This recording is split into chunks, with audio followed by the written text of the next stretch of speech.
사실 이 사건을 수면 위로 끌어올린 결정적 첫 보도가 이겁니다, 이거.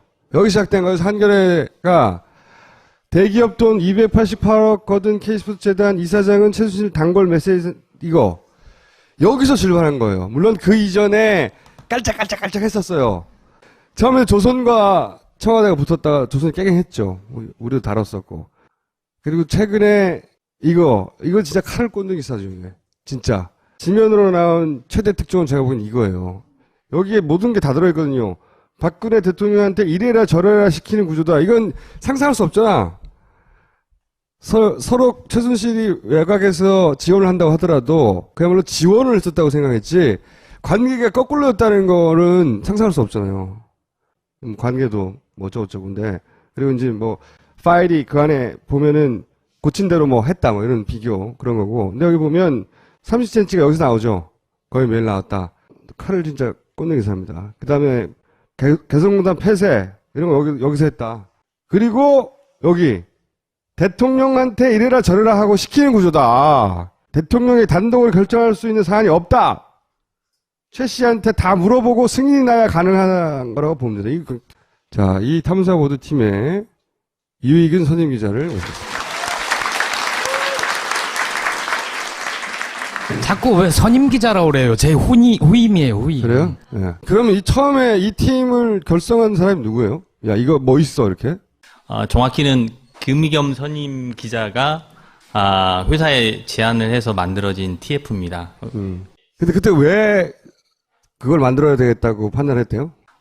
그 제안한 시점은 이미 TV조선이 한번 쭉 훑고 갔습니다. 제가 한겨레 그렇죠. 토요판에 이제 뭐 친절한 기자 그렇게 표현을 했는데, TV조선은 최순실의 그 치읓도 못 꺼냈어요. 네, 차은택에 머물렀거든요.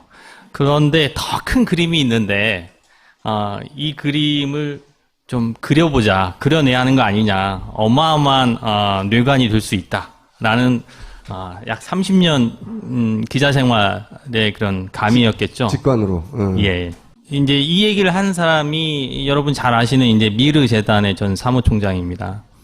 이아무개 씨인데요. 지금 아무개라고 얘기하는 것도 의미가 없죠. 실명이 다 공개됐고 저희 또한 이제 그 사진까지 박았는데. 그러니까 한겨레가 제일 처음 만난 것 같은데 한겨레가 제일 나중에 갔어요. 일단 비보도를 전제로 들었고. 그렇겠죠, 물론. 저희는 검증을 쭉 하는 과정이었죠. 막판까지 그 취재원과의 신뢰가 저한테는 가장 중요한 가치 중에 하나였어요. 그리고 단순한 신뢰가 아니고 이분이 이런 말을 했어요. 소탐 대실하지 마라. 내가 진짜 정말 77개, 78개의 파일을 가지고 있다. 근데 당신이 진실을 알고 싶으면 비보도를 전제로 나를 만날 수 있다. 그렇게 해서 관계가 쭉 유지가 되어 왔거든요. 예, 근데 이제 이런 기사로 제가 드러내는 순간 되게 고민스러웠습니다. 다 건더기는 아직 안 나왔는데 욕심에 짜다른 거 터뜨렸다가 뒤에 거 못 받을까봐 그런 걱정에. 그러면 지금 예를 들어서 이런 거 있잖아요. 이런 기사는 사실 진짜 큰 건더기거든요. 세 번째 만났을 때 저한테 하더라고요. 이 정도면 자기가 가지고 있는 그 파일의 파괴력에 비하자면 어느 정도 된 거랍니까 이게 도대체? 제가 봤을 때 이거는 그분 말 그대로 10분의 1, 100분의 1일 것 같습니다. 예. 최순실이 3명이야 그럼? 그런 얘기를 반복적으로 했어요. 잘 이해가 안 가시죠? 이해가 안 가죠. 개념이 깨지시죠? 그러니까. 예, 근데 여러분들 지금 보고 있는 뉴스는 어떻습니까? 예, 이 말이 맞지요? 이렇게 저렇게 하라고 시킨 구조다. 이 말을 처음 들으면 미친 새끼라고 하죠. 누구나. 지금까지 축적된 한 달여 넘는 기간 동안의 기사를 보다가 그리고 어제 사과문에서 뭐 내가 관계가 있긴 있어. 이걸 듣고 나니까 이게 믿기 시작하는 거지. 이거부터 나왔으면 안 믿었을 거야 아무도. 근데 이거보다 더한 얘기가 있다는 거죠. 예, 날것으로 있는 거죠. 사실은 그런 것들에 이분이 관찰과 그 증거의 그 압축적인 표현입니다. 자신의 이야기를 입증할 수 있는 뭐 몇 개의 녹취록 정도는 들려줬다면서요. 네, 맞습니다. 근데 그거는 몇 개고 자기가 가지고 있는 거는 70개라면서요. 저한테 말할 때 77, 78개였고요. 사실은 그거는 이제 파일의 개수고 그 파일의 개수는 점점 늘어나는 것 같아요. 예를 들면 제가 날짜를 8월 19일로 기억하는데, 예, 그건 이제 TV조선 그 첫 보도가 난 이후거든요. 여러분들 어제 혹시 TV조선 보도를 보셨을지 모르겠지만, 예, 거기 최순실 씨 동영상이 나오지 않습니까? 그렇죠. 지하주차에 따라가지고 막. 네, 맞습니다. 예, 예. 네네네. 그 TV조선이 최순실 씨를 인터뷰한 이후에 최순실 씨를 만나서 나눈 그 대화 녹취록도 있습니다. 예를 들면 그렇게 이제 녹취는 하나 둘씩 늘어나기도 하고요. 녹취뿐만 아니라 이분이 사실 많은 자료들을 가지고 있어요. 그 걱정은 저는 계속 들었는데, 자기가 믿고, 이게 자기를 보호해주는 게 그런 파일이라고 생각해서 이제 자기 나름으로는 분산시켜놨을 거 아니에요. 근데 그게 정말 안전하다고 확신이 드세요? 자기 상황에 대해서 보통 사람들 이상의 좀 내성도 강한 것 같고요. 예, 잘 대비하는 것 같아요. 근데 어제 밤늦게 통화했을 때는 가족들 걱정을 많이 하더라고요. 되게 되게 마음 아픈 부분이었는데. 아니, 걱정이 돼가지고. 아무튼 그 앞에서 집 앞에서 이제 기자들이 뻗치고 있는데 그 가족들한테 좀 고통인 것 같더라고요. 그런데 이제 그렇게 이제 직접 들어서 주장한 것을 뒷받침하던 할 만한 그 녹취든가요? 빌려준 녹취가? 예, 제가 들은 예를 들어서 4개의 녹취록 가운데 하나는 최순실 씨가 직접 나옵니다. 그리고 여러분들 그 뉴스 동향에 민감하신 분들은 다 보셨겠지만 이제 고영태 씨도 예. 등장을 하고요. 고영태 씨, 저 펜싱 선수였고. 네, 맞습니다. 박근혜 대통령이 들고 있는 가방 메이커의 사장이었고. 예, 맞습니다. 그래서 굉장히 반말도 하고 친근한 정도였는데 최근에 왜 결별했는지 모르겠지만 사이가 벌어진 것 같은. 네, 맞습니다. 이 차은택 씨 때문에 벌어졌다고 차은택 씨 하는데요. 때문에. 차은택 씨가 더 가까워져서 벌어졌나요? 그게 통설인 것 같습니다. 예, 차은택 씨를 소개를 시켜준 게 그분이었는데, 예, 고영태 씨가 차은택 씨를 소개했는데, 네네. 차은택 씨하고 더 가까워지니까, 고영태 씨가 사랑 때문인가? 어쨌든 멀어져가지고, 그 양반의 입에서부터 연설물 고친다는 얘기가 처음 나왔죠. 예, 예. 그래서 JTBC의 역사적인 특종이 나온 것이고, 그런 걸로 보여집니다. 들어봤더니 무슨 내용이던가요? 예를 들어 최순실 씨가 대통령을 언니로 지칭을 하죠. 사실은 둘이 그렇게 표현할 수 있지만 제3자 앞에서 그러기 되게 어렵지 않습니까? 혹시 최순실과 그 언니라고 부르는 사람과의 통화 내용 이런 게 녹취에 있거나 그렇지는 않나요? 아니요. 최순실 씨는 기본적으로 자기하고 만날 때 녹취를 못하게 해요. 예를 들어 차은택 씨랑 이성환 씨랑 최순실 씨랑 만난다고 하면 친밀도가 가까운 게 아무래도 이성환 씨보다 차은택 씨 아닙니까? 그러면 차은택 씨가 최순실 씨를 대신을 해서 이성환 씨의 이제 몸을 수색을 해서 그렇게 서로 가까운 사이임에도 불구하고 일단 몸 수색을 하고 얘기를 시작한다는 거죠. 서로 가깝다는 게 지금 필요해서 붙어 있었던 거지 오랜 친구는 아니, 그러면 아니니까요. 이 양반이 녹취를 한 거는 그것까지 대비해서 녹취를 한 거네요? 어떻게 기술적으로 했는지는 잘 모르겠습니다. 들어보신 것 중에 또 공개를 일부 하실 수 있는 게 있어요? 역시 최순실 씨 부분이었던 것 같아요. 최순실 씨의 말투나 예, 말투나 이런 것들이 다른 사람을 대하는 태도나 혹은 예, 좀 자기가 이렇게 생각하는 쪽으로 쭉 몰고 가는 스타일이고요. 그리고 좀 말을 산만하게 하시더라고요. 기사에도 등장하지만 최순실이라는 사람도 그닥 똑똑한 사람이 아니고 그냥 그런저런 평범한 아줌마 이상을 넘어서는 워딩을 발휘하지 못하셨어요? 그래도요. 그렇게 평가하면 안 되는 게 이분이 이제 40년 동안 권력의 부침 속에서도 살아남았잖아요. 지금 대통령 옆에 계시는데 어떤 동물적인 감각이라고 할까요? 동물적인 감각, 예, 생존 본능. 권력에 대한 어떤 감각과 그리고 자기 주변에 대한 단속. 지금 아마 이런 모든 게 어그러진 게 딸과 딸 승마를 지원하기 위해서 딱 무대 장막 뒤에서 나와서 빚어진 일인 것 같아요. 이대 사태도 그렇고요. 이대도 사실은 저희 한겨레에서 제가 제일 먼저 썼는데요. 사실 최순실 씨가 그렇게 공개적인 자리에 나타난 것도 놀라운 일이었거든요. 근데 자기 딸 지도교수 문제 때문에 친히 학교까지 외제차를 끌고 오셔서 예, 한바탕 하고 가셨거든요. 딸 때문에 수면 위로 올라오기 시작했고, 네네네. 그때 단서를 남기기 시작했다. 여기저기에. 안종범 수석이라든지 안정범 나는 몰랐다 그러고 있잖아요. 그건 말이 안 되고요. 저희가 며칠 내로 그분이 얼마만큼 큰 거짓말을 하고 있는지. 다 거짓말이에요? 며칠 내로가 아니라 내일치 지금 떠 있어. 아니, 그건 아주 일부고요. 맛배기로. 예. 아, 굵직한 왕건이가 하나 있어요? 아니, 뭐, 1, 2, 3, 4로, 예. 안정범 수석이 하는 일이 이제 중간에서 정책 조정, 표현이 정책 조정이지만 이쪽 사람 붙이고 저쪽 사람 붙이고 이 일 땡겨 저 일 붙여주고 이 사람 땡겨 저 사람 붙여주고 이런 일을 하는 거거든요. 그런 일을 한 거죠. 최순실 씨를 위해서 너무 많은 일을 한 것 같아요. 개인을 위해서. 그런 심부름들을 하면서 안수석 이름이 너무 많이 나왔어요. 저희가 기사로 쓴 건 아주 일부의 일부도 아닌데요. 예. 그러면 안정범 수석은 도저히 부인할 수 없을 정도의 명백한 뭔가가 나옵니까? 근데 이제 저 최순실 씨하고 또 다른 맥락인 거죠. 뭐냐면 최순실 씨는 어쨌든 자연인이죠. 그래서 저희가 그분이 권력을 행사하는 걸 이제 비선 실세라고 표현을 하잖아요. 근데 이제 청와대 어떻게 보면 대통령 그 밑에 비서실장, 그 밑에 이제 그 특히 정책 사이드에서는 그 모든 정책들을 조율하고 하는 위치에 있는 아주 중요한 분이신데요.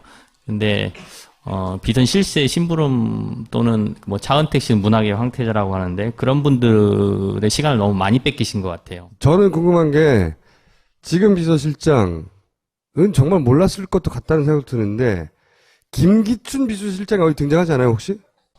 김기춘 비서실장은 사실은 정윤회 문건 때 네. 등장하셨던 그때 분이죠. 이제 한마디로 말해서 이게 최순실 정윤회 뒤에 최순실이 있다고 치고 최순실 사이드와 김기춘 사이드가 붙어서 이쪽이 이겼다라고 아주 거칠게 정리하면 그렇게 기억하고 있는데 당시 정윤회 문건은 여러분들 뭐 기억해두세요. 세계일보 특종이었습니다.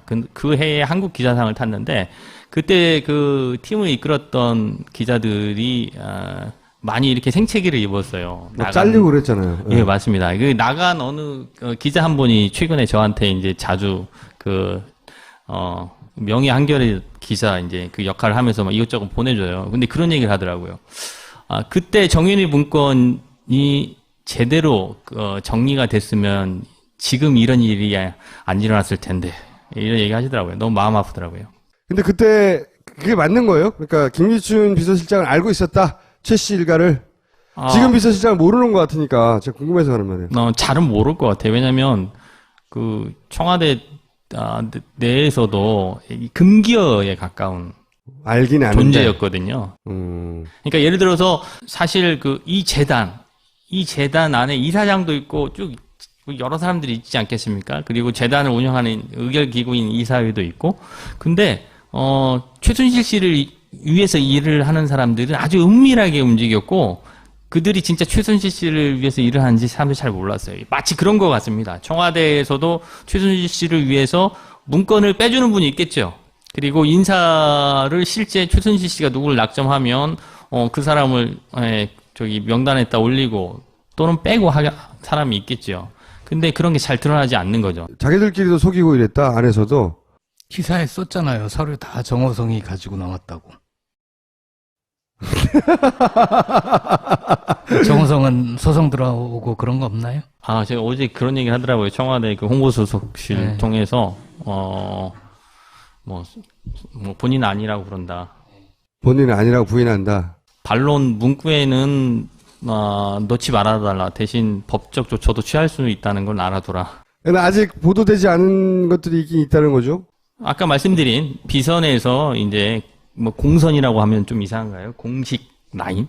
그 청와대 공식 직함을 가지고 있는 사람들이 또 최순실 씨를 위해서 움직인 게 뭐가 있나? 예, 청와대 직함일 수, 정부 부처일 수도 있고요. 예. 정부 부처. 네네네. 30cm를 들고 왔어요. 들고 와가지고 이제 거기 최순실 씨가 앉아 있고 이제 그림을 그려보는 거예요. 기사를 읽고 나서 앉아 있고 거기 이제 차은택 감독, CF 감독, 그 다음에 고영태 씨, 펜싱 선수 출신.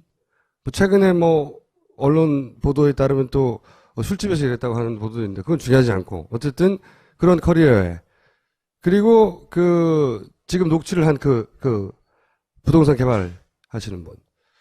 요 멤버 외에 어떤 사람이 앉아서 국정을 하신 거죠? 아니 여러 무리가 있다라고. 무리가 있다. 그게 부처인가? 부처. 섀도우 캐비넷. 그게 비선 부처입니다. 비선 부처. 그러니까 지금 얘기한 사람들은 거의 참석하는 사람들이고 핵심 비서실장급. 꼭 그렇지는 않습니다. 뭐 사실 차은택 씨는 네, 말씀하신 것처럼 거의 항상 있고.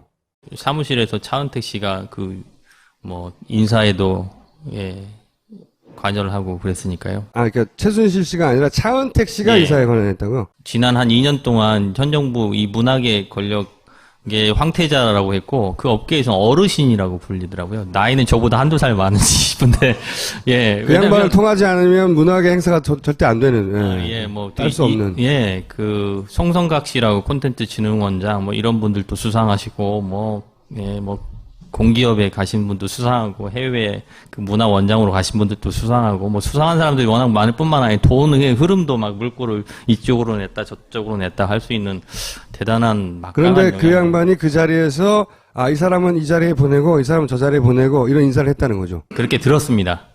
예를 들면 개성공단 폐쇄를 결정한 사람이 누구냐는 거예요.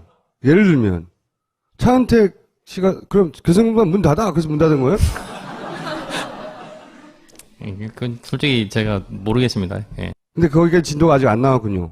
이제 어디까지 개입했는지 사실은 저희가 의문의 최대치를 가지고 보면 뭐 한도 끝도 없는 건데 그분도 한 개인이어서 역량의 한계가 있을 수 있고요. 사실은 그 보고서가 이렇게 많이 배달이 됐는데 그걸 이렇게 꼼꼼히 뭐 공부하듯이 이렇게 보는 스타일도 아니었고 이렇게 이런 것 좀 한번 해봐 하고 툭 던지는 그래서 밑에 사람이 그냥 그거 알아서 하게 만든 그런 스타일이지 꼼꼼하게 이렇게 깨알 지시하거나 이런 스타일은 아니시니까 최순실 씨가 그런 스타일이 아니었다고요.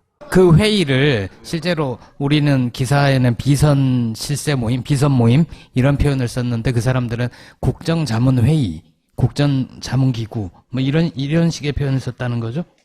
자기들끼리는 자기들을 국정자문회라고. 뭐라고 표현할지 모르면서 그렇게 보면 좋다라고 얘기를 하시더라고요. 국정자문회의로. 약간 국정자문회의라고도 얘기할 수 있고 아니 전문가 그룹이라고도 얘기할 수 있고 이 표현이 달라요. 왜냐하면 전문가는 무슨 전문가? 왜냐하면 이게 뭐 예를 들어 국정홍보처 아니면 뭐 기획재정부 이런 그 부처가 아니잖아요. 비선 부처잖아요. 사람이 뭐 몇 명 사정에 따라서 오늘 3-4명밖에 안 올 수도 있고 4-5명밖에 안 데리고 얘기할 수도 있고 얘기 주제도 뭐 산발적이고. 근데 거기서 중요한 결정이 된 건 맞고. 모든 의사결정을 했는지 모르겠지만 중요한 의사결정들을 많이 했다는 단서들은 이미 뭐 저희가 아니고 JTBC에서도 보도를 했고요. 그리고 그쪽 단위에서 정리한 문서가 나중에 보면 청와대 문서와 그러니까. 동일한 내용으로 만들어졌어요. 거기서 얘기해서 결정해서 이렇게 하고 가면 청와대 공식 문서가 돼서 날라온다며요. 네, 사실 이정환 씨도 저한테 그런 걸 일부 보여줬어요. 자기 휴대폰을 꺼내서. 여기서 기한한 문서. 청와대에서 내려온 문서. 다시 어떻게 그 대통령 관심 사항이라는 게 뭐 그 덧붙여서 내려오는데 사실은 거의 문서가 뭐 그대로 내려온 경우들이 많았다고 자기도 깜짝 놀랐다고 얘기하더라고요. 제가 언제쯤 우리가 그럼 전체 그 한겨레가 알고 있는 걸 다 볼 수 있어요? 사실 저희가 알고 있는 거 그렇게 대단한 것도 아닙니다. 뭐 시간이 지나면 알고 있겠죠. 왜냐하면 저희는 다른 언론사하고 다르잖아요. 저희가 가지고 뭐 누구랑 딜을 할 이유도 없고요. 저희가 가지고 있는 게 관련자들 또는 주변 정황에 비춰서 이게 진실이다 사실이다 하고 믿는 순간 저희는 씁니다. 더 만나실 거죠, 이분? 모르겠어요.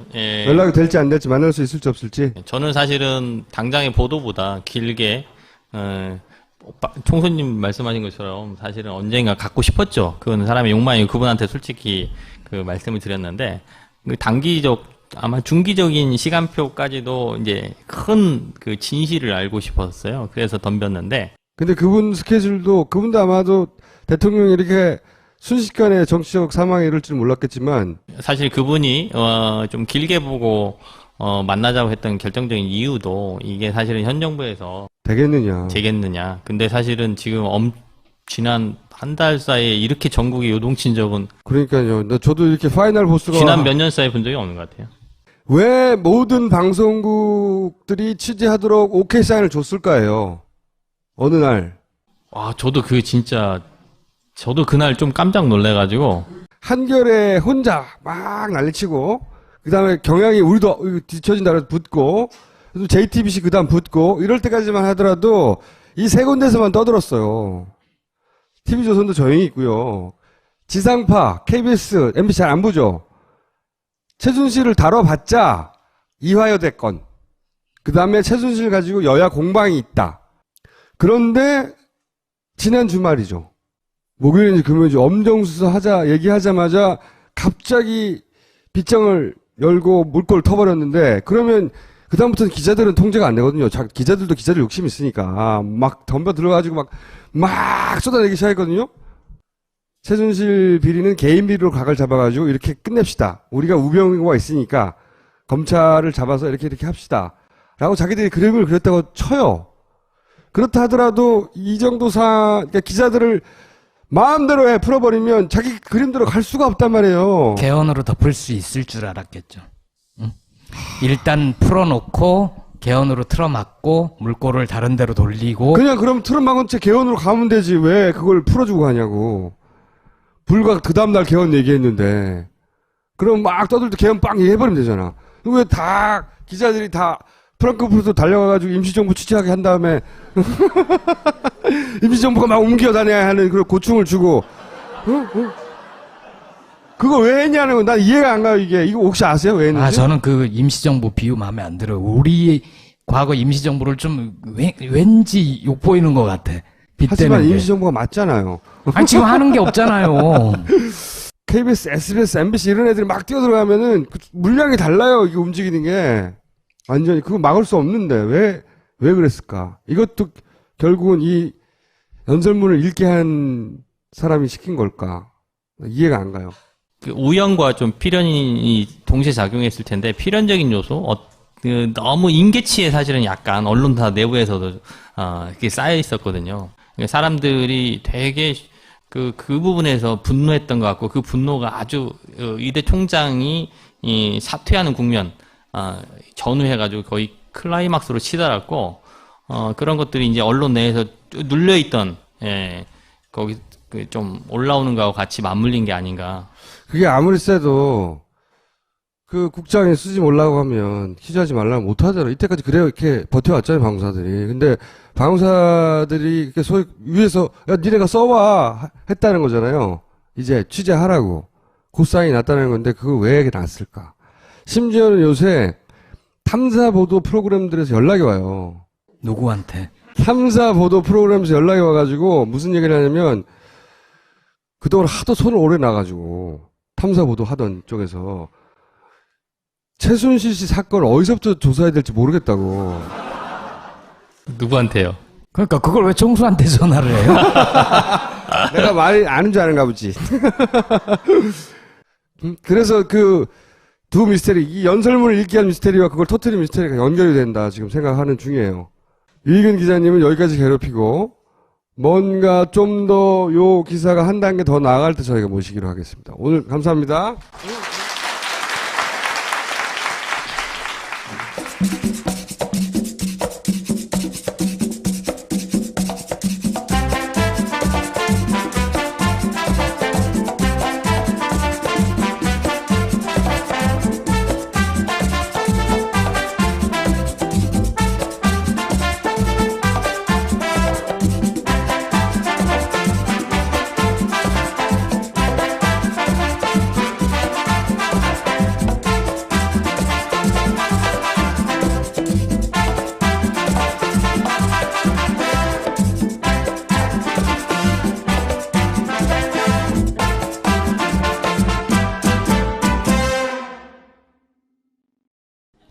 첫 번째가 해주세요. 해발 4,000m 기후변화가 심한 고지대에 강한 바람을 맞으면서 꼿꼿하게 자라는 식물이라네요. 마카. 마카 중에서도 페루산 마카가 유명하답니다. 안데스의 산삼으로 불리고요. 남녀노소 모두에게 좋다고 합니다. 아주 꼿꼿한 페루산 마카 100%를 담은 페루비안 네이처의 마고 마카. 지금 딴지 마켓에서 꼿꼿하게 만나보세요. 자, 미궁 장사랑. 이거 제가 몇 번 얘기했죠? 네. 먹으면 아이들이 어깨동무하고 나옵니다. 그거 확실해요. 사이좋게 어깨동무하고 나오고. 그리고 이 장사랑 요새 최근에 딴지마켓 히트 상품이에요. 그렇게 장들이 안 좋나? 자, 착한 콜 꽃배달. 착한 콜에 화환도 합니다. 화환. 그래서 10만 원이 넘지 않아서 김영란법에 걸리지 않고 수익 일부는 기부하고, 네. 1800에 9222. 전화 한 통으로 화환을 보낼 수 있다. 착한 콜 꽃배달. 여기까지고요. 이벤트 하나 있어요. 이 책인데요. 한겨레 TV 파파이스 시청자 이벤트. 오늘 방청객들에게 허핑턴 포스트 코리아의 편집인 손미나 여행 작가의 새 책, 여행이 아니면 알 수 없는 것들, 손미나의 사람, 여행을 선물합니다. 주로 여행 고수들을 인터뷰한 책인데요. 나영석 PD, 가수 윤상, 류승환 감독, 이런 분들이 여행에서 얻은 인생 이야기를 들려드린답니다. 올 가을 여행 떠나기 전에 꼭 읽어보시기 바랍니다. 근데 이제 이런 기사로 제가 드러내는 순간 되게 고민스러웠습니다. 다 건더기는 아직 안 나왔는데 욕심에 짜다른 거 터뜨렸다가 뒤에 거 못 받을까봐 그런 걱정에. 그러면 지금 예를 들어서 이런 거 있잖아요. 이런 기사는 사실 진짜 큰 건더기거든요. 세 번째 만났을 때 저한테 하더라고요. 이 정도면 자기가 가지고 있는 그 파일의 파괴력에 비하자면 어느 정도 된 거랍니까 이게 도대체? 제가 봤을 때 이거는 그분 말 그대로 10분의 1, 100분의 1일 것 같습니다. 예. 최순실이 3명이야 그럼? 그런 얘기를 반복적으로 했어요. 잘 이해가 안 가시죠? 이해가 안 가죠. 개념이 깨지시죠? 그러니까 예, 근데 여러분들 지금 보고 있는 뉴스는 어떻습니까? 예, 이 말이 맞지요? 이렇게 저렇게 하라고 시킨 구조다. 이 말을 처음 들으면 미친 새끼라고 하죠. 누구나. 지금까지 축적된 한 달여 넘는 기간 동안의 기사를 보다가, 그리고 그다음 폐쇄 이런 거 여기서 했다. 그리고 여기 대통령한테 이래라 저래라 하고 시키는 구조다. 대통령이 단독으로 결정할 수 있는 사안이 없다. 최 씨한테 다 물어보고 승인이 나야 가능한 거라고 봅니다. 자, 이 탐사보도팀의 유익은 선임 기자를 모셨습니다. 자꾸 왜 선임 기자라고 그래요? 제 후임이에요, 후임. 그래요? 예. 그러면 처음에 이 팀을 결성한 사람이 누구예요? 야, 이거 뭐 있어, 이렇게? 정확히는 김의겸 선임 기자가 회사에 제안을 해서 만들어진 TF입니다. 근데 그때 왜 그걸 만들어야 되겠다고 판단했대요? 그 제안한 시점은 이미 TV조선이 한번 쭉 훑고 갔습니다. 제가 한겨레 그렇죠. 토요판에 이제 뭐 친절한 기자 그렇게 표현을 했는데, TV조선은 최순실의 그 치읓도 못 꺼냈어요. 네, 차은택에 머물렀거든요. 그런데 더 큰 그림이 있는데, 이 그림을 사실 이 사건을 수면 위로 끌어올린 결정적 첫 보도가 이겁니다, 이거. 여기 시작된 거에서 한겨레가 대기업 돈 288억 거둔 K스포츠 재단 이사장은 최순실 단골 메시지, 이거. 여기서 질문한 거예요. 물론 그 이전에 깔짝깔짝 했었어요. 처음에 조선과 청와대가 붙었다가 조선이 깨갱했죠. 우리도 다뤘었고. 그리고 최근에 이거 진짜 칼을 꽂는 기사죠, 이게. 진짜. 지면으로 나온 최대 특종은 제가 보기엔 이거예요. 여기에 모든 게 다 들어있거든요. 박근혜 대통령한테 이래라 저래라 시키는 구조다. 이건 상상할 수 없잖아. 서로 최순실이 외곽에서 지원을 한다고 하더라도 그야말로 지원을 했었다고 생각했지 관계가 거꾸로였다는 거는 상상할 수 없잖아요.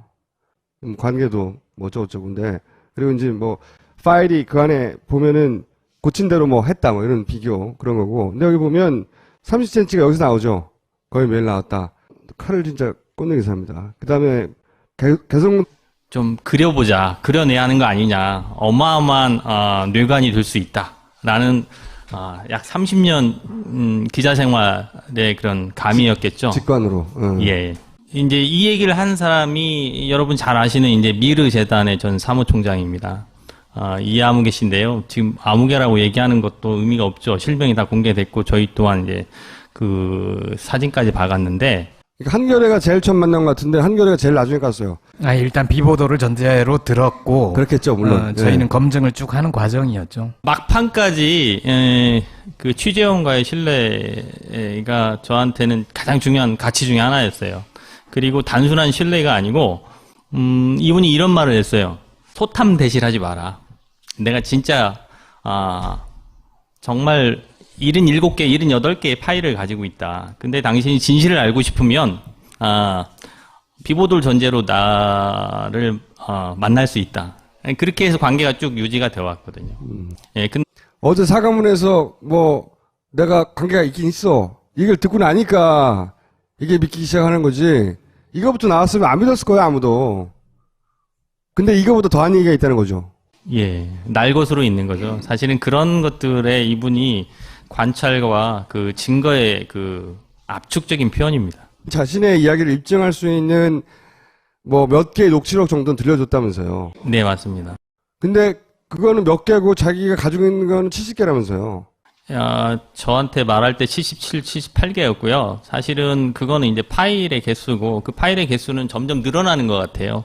예를 들면 제가 날짜를 8월 19일로 기억하는데 예, 그건 이제 TV조선 그 첫 보도가 난 이후거든요. 그 여러분들 어제 혹시 TV조선 보도를 보셨을지 모르겠지만 예, 그 최순실 씨 동영상이 나오지 않습니까? 그렇죠. 지하주차에 따라가가지고 막. 네, 맞습니다. 예, 예. 네. 그 TV조선이 최순실 씨를